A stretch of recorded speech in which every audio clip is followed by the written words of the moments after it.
All right, we are one day away until Golden Globes, where I am sure they're going to cause so much chaos, so much destruction. So I'm going to be talking about Golden Globe winner predictions. And I'm going to try my hardest not to ramble about every possible scenario in every category. I'm going to focus on the difficult ones. Because the truth is, many races this year can go in so many different directions, including the acting categories and even the big one. So let's just jump right into it. I got my predictions right over here. So if I'm looking this way, that's where I'm looking. Pull up your Gold Derby or your Oscar Expert app. Let's do this together. Here we go. All right, let's start with the big one, Best Drama. This is a four-way race, in my opinion. 4 different films I think can win. Let me give the case for all of them. So we have Sinners. Definitely the one I think a lot of people are predicting right now has the most critic prizes in the category. Last year, The Brutalists had the most critic prizes. The year prior, Oppenheimer did as well. Both ended up winning. So there's no doubt that Sinners is the number 2 film this year. Sinners is surging right now as well with getting a lot of SAG nominations, but Globes ballots were due almost a week ago. So that's something to keep in mind. Then we have Hamnet. That has won the most audience prizes, but hasn't won hardly any critics prizes. But it was nominated everywhere it could have at Globes, compared to Sinners, for example, which I think could have picked up Awumni Masaku, could have picked up Delroy Lindo, for example. I think the devil is in the details a little bit, and I think this is something that should be considered. And then we have Sentimental Value, also didn't miss a beat with nominations. Like Hamnet and Sinners, it got director, it got screenplay, and I think Sentimental's greatest strength before acting nominations. And that shows a certain love for the film, making it right there with One Battle After Another in terms of nominations. And then we have The Secret Agent, just upset at Critics' Choice in the international category. Wagner Moura is a Best Actor frontrunner, but I will say it is missing screenplay nomination and it's missing a director nomination. And it was just an accident. Frankenstein, it did well with nominations. Both got in director, for example, but there are little cracks here and there as well. No acting noms for It Was Just an Accident. No screenplay nomination for Frankenstein, which really leads me to pick a film that didn't miss anything really. So Sinners, Hamnet, Sentimental Value. Those are the 3 I'm thinking about. And just thinking about who are the Golden Globe voting members, right? And this is going to apply for a lot of my choices today. But there are 300 international entertainment journalists, and international, I think, is the key word. And I really don't think people should underestimate Sentimental Value. Since the Globes have expanded their membership, we've seen an uptick in the international nominees in that Best Drama category. There's also an interesting new trend of films with the most acting nominations winning the Best Film category that they're in. Amelia Perez and The Brutalists, both with the most acting nominations at the Globes, both won. And then we got Perez beating out the presumed frontrunner, Anora, right? So Oppenheimer and Poor Things tied with the most acting nominations, both won. Poor Things beat out Barbie, then presumed to be the frontrunner in that category. And we got Banshees, had the most acting nominations the year prior, ended up beating out Everything Everywhere All at Once. Again, the presumed frontrunner at the time. So I think that very much could happen here. But those are examples in the comedy category. So between Sinners and Hamnet, there's no question. Sinners has propelled itself as the number 2 film. However, I think a lot of these major upsets, like Poor Things and Banshees, comes down to having a more European feel. Sinners, I think, plays better for American audiences. Hamnet is a UK-US co-production. I'll be rooting for Sinners, but I'll be predicting Hamnet here for drama. All right, moving over to Best Drama Actress, and trust me, I'm moving faster, and I'm moving faster with this one. It's Jessie Buckley. This is where I can waste your time. I could talk about all the possible upsets, but why do that to you? Such a clear front runner. Reinsve is the alternative in case Globes goes banana for Sentimental, but yeah, it's Buckley. Drama actor. Okay, so it's between Wagner Moura and Michael B. Jordan. And there are some calling this a tight race. I know Sinners is nominated a lot here, but I'm not going to overthink this. Fernanda Torres won in a very similar situation. Her competition was thinner, given, and had no, other nominees that were really threatening to take it from her. But, Jordan is a real challenger. However, Moura got that Best Drama category. He got into Critics' Choice lineup. There's more passion for Secret Agent so far than there was with I'm Still Here. And Sinners is definitely more of an ensemble film. Mora is in nearly every scene of Secret Agent. Jordan plays 2 characters, but so does Mora. With this very specific Globes group, which leans very, very international, I think Mora has the edge. And I know he missed BAFTA long list today, and so did Fernando Torres. So it's not really shaking my confidence. I'm going to go and focus on categories that are racking my brain a little bit more. Categories like Best Supporting Actress. And this one is a doozy, man. This one's tough. Okay. Best Supporting Actress. So I'm sure many have Madigan's from Weapons, right? This is where I might divert from the masses. But let me try to work through my reasoning, right? So Wicked missed comedy musical nomination. God bless the Grande fans. Some of you threaten my life, but most of you are lovely, lovely people. Grande's not going to win, though. Again, it's not because of her performance, but simply based on just missing that key nomination. I don't think she's winning. Emily Blunt is also not happening. I think, Fanning and Ib's daughter, I would be pretty shocked by.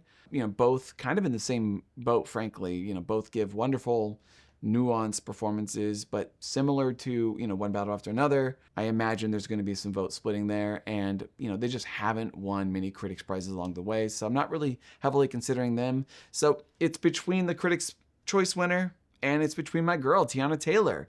And I think this is a tricky one, Madigan has won most of the critic prizes, and, Misaku and Taylor are next in line. So, Madigan, has an edge with a lot of critical support. However, Taylor, has the advantage in being in the most nominated films. So I looked at 2 things: who were the critic frontrunners the past few years coming into Globes, and how often did they win at Globes. And I looked at whether being in a Best Film Contender, gives you an advantage. And these were the critic leaders from the past few years. DeBose led, Condon and Divine Joy Randolph were very much ahead. And the last year was pretty split, with Quali leading as well. And here were the winners at Globes, where Bassett was the only winner without being in a Best Film nominee. Critic prizes do matter, but Globes sometimes do go against the critic frontrunners, and ballots were due before Madigan won the Critics' Choice Award. Madigan is very much in line with a Bassett, I would say, in terms of it being kind of like this Hollywood film performance from a veteran actor. The reason I'm going with Taylor is because I think with this group specifically, and this is just a gut feeling I have, but I think they're going to favor a performance from a film they nominated everywhere over a performance they, hardly gave any nominations to. I still think Madison looks good for SAG, regardless of what happens here, but for the Globes, I think this is a category I can take a risk on. I'm going with Tiana Taylor, but it's a tough one. Let's go! All right, Best Supporting Actor. Now, initially, early in the season, I really thought Sean Penn was going to be a very tough competitor here. However, Benicio del Toro started winning many of the critic prizes, which was very surprising. And then Elordi won at Critics' Choice, and I'm convinced that Del Toro and Penn, I think, split the votes there because they just offer something different. If you kind of vote for that type of understated acting or good-hearted characters, you go for Del Toro. If you vote for big acting and despicable characters, well, then you go for Sean Penn. And strangely, my guess is that we're going to see a vote split once again with the One Battle After Another boys. But who benefits this time? I think that's the question. For Critics' Choice, I think Elordi makes a lot of sense. This is definitely a group that, leans more with the populist picks. John Chu won over Sean Baker, and, the Golden Globes didn't even nominate John Chu. So that, in itself kind of gives you insight to the difference in tastes. Frankenstein is no Wicked, though. The Globes did, in fact, seem to really love Frankenstein a lot. So this one's a close one for me. So I'm going to go with Sandler. No, I'm kidding. Sentimental Value racked up 4 acting nominations, second most nominated film of the bunch. It's possible that it goes home without a single acting award. However, if Skarsgård wins anywhere this season, it's going to be here. And if anyone is winning from sentimental value, it's going to be Skarsgård. And just looking also at the last 10 years, do you know what film had the most acting nominations for a single film? It was Sentimental Value. And Banshees of Inisherin were both tied with 4 each. Banshees, of course, won an acting award. And if we even look at films that just got 3 or more acting nominations at Globes the last 10 years, there's been 14 films, and 10 of them took home an acting prize in the end. So I'm going with Stellan here in a race where, vote splitting is going to play a factor. Not confident, but it's just my best guess. Or maybe it's Elordi, and he's just a season walker, and I completely underestimated him. We'll see. All right, best comedy or musical. Another category, don't have to spend time on. One battle after another. We've had some surprises in previous year. However, I don't think there's, very strong competitor here. The other films are just, they're all missing key categories. And I think One Battle After Another is easily taking this. And if it doesn't, you're going to see me down the street outside the liquor store, chugging down a pack of Modelo's. All right, another very tough competition here where I don't think anything is really ridiculously ahead. My eyes did gravitate to Rose Byrne as the frontrunner, especially knowing she's not, far behind Buckley in critics' prizes. Seyfried, hasn't really won many critics' prizes here, right? But also, the film is missing some key categories that it could have gotten into. No best film, no score, no song. Seyfried didn't even make the BAFTA shortlist this morning. I know Globe sometimes does some surprising out of left field things, but, Emma Stone, though she hasn't won almost 0 critics prizes, she is in a film that is nominated for Best Comedy Musical. So, what are we doing, everyone? It's not a Revo, it's not Kid Hudson. That would be pretty surprising. I do have a little pause with Byrne because if you look at the previous winners, Demi Moore, Emma Stone, Michelle Yeoh, Rachel Zegler, all got that Best Film nomination. And if they loved Rose Byrne so much, why not nominate it there in Best Film? And you could say that, but also you can look at last year's winner in the comedy actor category with Sebastian Stan winning for A Different Man over Jesse Eisenberg. The spoilers are definitely Stone and Infinity, I think, due to the films being so well liked. However, I think they just awarded Stone. I don't think she topped her performance in Poor Things, and the nomination for Infinity feels like a win in itself. She's arguably supporting. So by process of elimination, I'm gonna go with Rose Byrne because Byrne really does feel second to Buckley right now, and she's also incredible in the film. And I love that the quality performance is always the last thing that I consider. I'm always like, Rose Byrne won this, and 67% of the time that leads to a win. And also, yeah, she's good too. But anyways, moving on. Best comedy actor. I would say tighter race than most people are saying it is.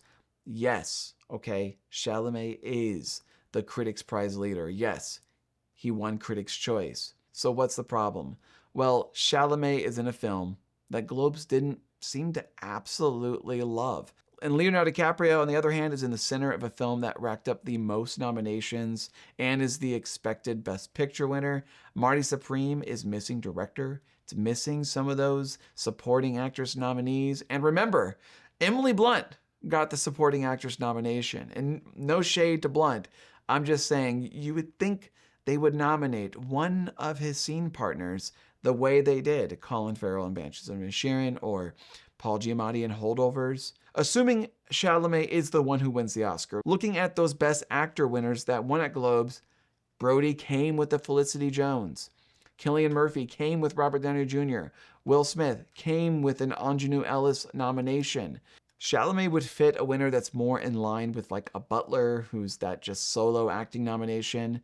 But this, it's tough. The marketing surrounding Chalamet and his campaign has just been so front and center. I may predict against Chalamet at SAG, where he just won last year. However, Chalamet has not won his Globe yet. I think Ethan Hawke is also not someone to completely disregard either because he won just as many critics' prizes as Leo. But one thing I did consider, last 4 years, how many winners won without a Best Director nomination, like Marty Supreme. In both categories, no actor without a Best Director nomination won over a nominee with a director nomination. So out of the 8 races, 5 winners had that director nomination, and 3 winners, no one in the category had a Best Director nomination. So yeah, that gives me a lot of pause. So I really don't know what to do here. I would say, like, just go with the film where the title is the name of the character. You know, One Battle After Another is a more ensemble film. Timmy, though, is Marty Supreme. He's in every scene. But that didn't quite pan out for Mikey Madison and Honora. You know, she is Honora. I feel like I can't overlook the Best Director nomination. And Zion and Paltrow both missing just feels weird to me. And One Battle After Another is likely going to win at least one acting award, and maybe Taylor doesn't pan out. I don't know. I hate this. Okay, 4 years ago, Garfield had the most critic prizes in the category. He won.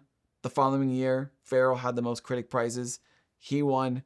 Giamatti had the most in his category. He won. And last year, no one was leading critics prizes, so they threw it to Sebastian Stan because he was nominated for The Apprentice as well. So it feels like it's leaning in Chalamet's favor completely.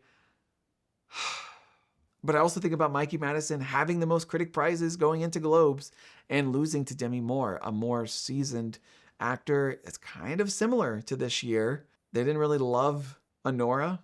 We kind of didn't know that at the time. But also, you know, there are a little bit of cracks with Marty if you look closely enough, you know, with those misses. I don't know. I feel like Chalamet is kind of too big to fail. I feel like you should go for Chalamet. I'm expecting to hear his name, but I feel like there's enough little cracks for me to go out on a limb. I literally decided before filming, I'm just going to predict Timothée Chalamet. And while going through this, I literally turned myself around back to Leo.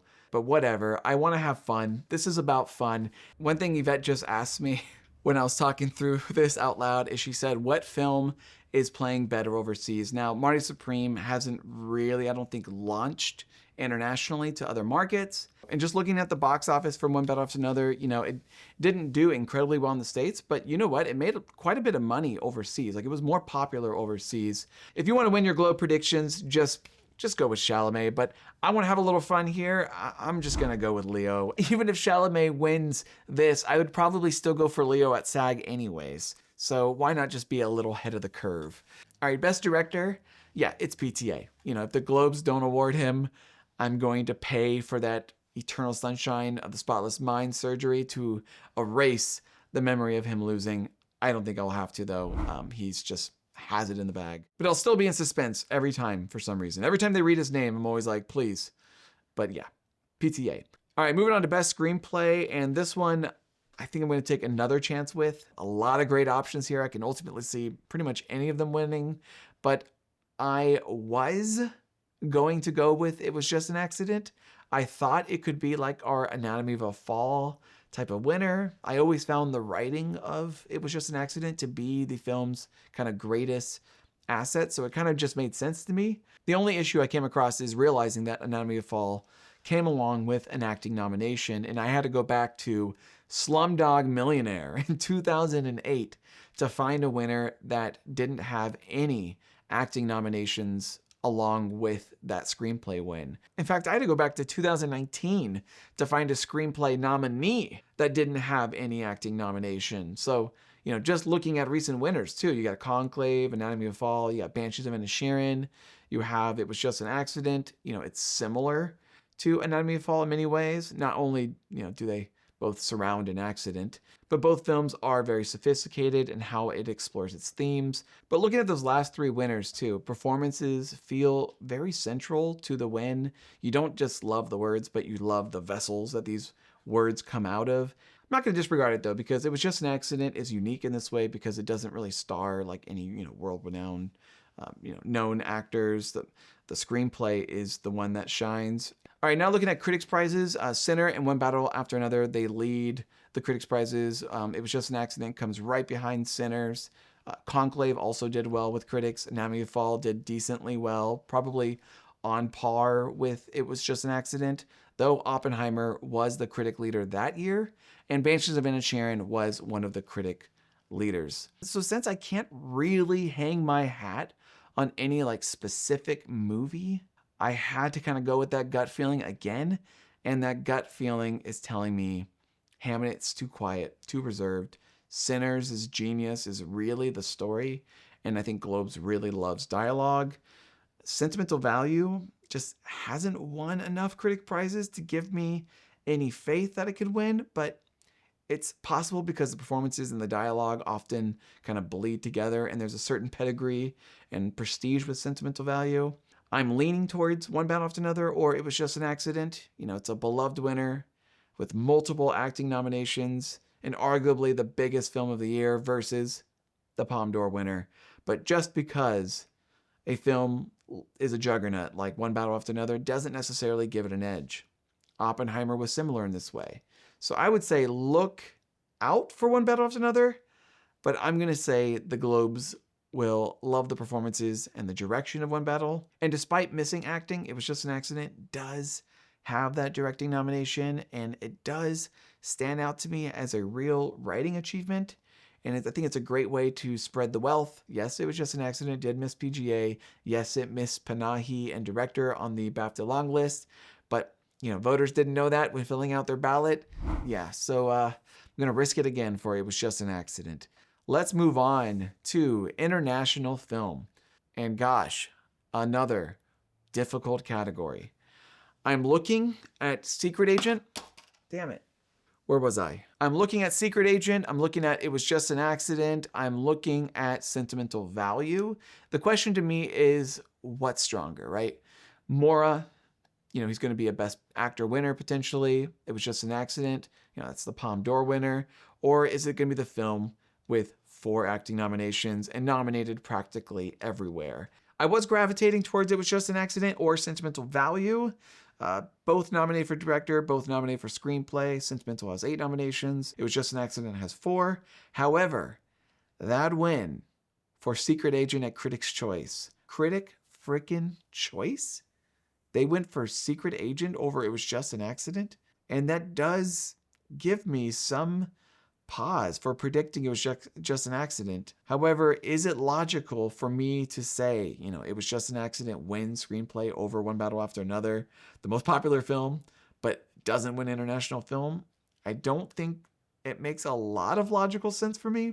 Yeah, Sentimental Value is obviously a huge threat to win this because it got those acting nominations. And the 2 films leading critics' prizes this year is It Was Just an Accident and Sentimental Value. Last year, All We Imagine Is Light led, but Emilia Perez was right behind it. Anatomy of Fall was the clear favorite the year prior. But the year prior, Argentina 85 had practically 0 wins and defeated RRR and All Quiet on the Western Front, who had so much more than that film. And also just thinking about the story of my predicted winners, I have to create a story. Hamnet wins Best Drama. One Battle After Another wins Comedy. They both win an acting prize. It Was Just an Accident surprises with screenplay. It's something Globes would do. And then let's say that Sentimental wins Best International and Best Supporting Actor off of the kind of overall love for the film. I don't know. That doesn't sound too crazy to me. And also Sentimental is the only film here to score a PGA nomination today and show up on the BAFTA Best Film shortlist. I mean, has an international film ever been nominated for PGA and lost the Globe to a non-PGA nominee? Actually, let me look that up. This is why my predictions take forever, by the way. I can't stop doing this. I went down all the way to 2005 and I haven't seen any. Emilia Perez, Anatomy of Fall, Minari, Parasite, Roma, Diving Bell and the Butterfly, all PGA nominees, all ended up winning in that category. So yeah, I'm not going to overthink it. I'm just going to go with Sentimental Value here. All right, we're getting close to the last few categories. We're going on to score. The presumed frontrunner is Sinners. Honestly, I don't know why. I'm a little weary about Sinners winning score. I don't know why. The winners in this category, I think, fortune favors the bold. And that's not to say that like Sinners isn't bold or anything, but challengers, Oppenheimer, Babylon, Dune, these are very like in your face type of scores. And Surratt, has that thumping kind of rave music.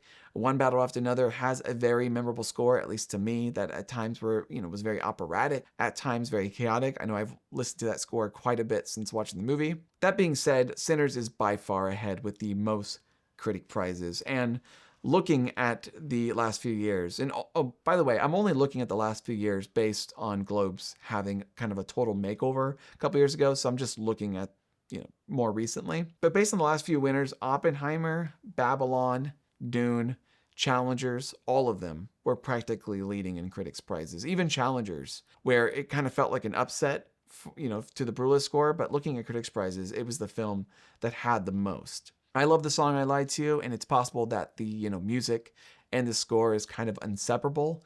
And when voters think of Sinners, maybe they just think of that kind of musical experience and it's bleeding into that category. If One Battle wins though, I will be very frustrated with myself because that's the one I would have picked on just instinct. But that's why I like looking through the data. Sometimes it's so overwhelming that it humbles me. So yeah, I'm going to go with Sinners. All right, moving on to animated feature. Okay, so Flow was such a memorable experience for me, such a memorable lesson. As soon as it won over Wild Robot, I said to myself, I will never, never underestimate the underdog again. I won't. And you can look at Flow and you can say, well, that makes sense. It did have some buzz. Or you can look at Boy and the Heron and say, oh, it's Miyazaki. Of course it's going to win. But I really don't think it's that simple. The Globes and the Academy membership has just changed drastically over the last few years. There's no greater evidence than the animated picks. And it tells me that they want more mature storytelling. Being cute just doesn't cut it anymore. So my eyes have been on Arco this whole season ever since I saw it at TIFF. And I've wondered all year whether that could be our surprise. Now, K-pop is obviously the critics' leader, but honestly, I don't care, right? Like, so was Wild Robot, so was Spider-Man and the Spider-Verse. The problem is Arco just hasn't really won enough to be the spoiler, whereas Flow and Boy and the Heron did pick up a lot of prizes along the way.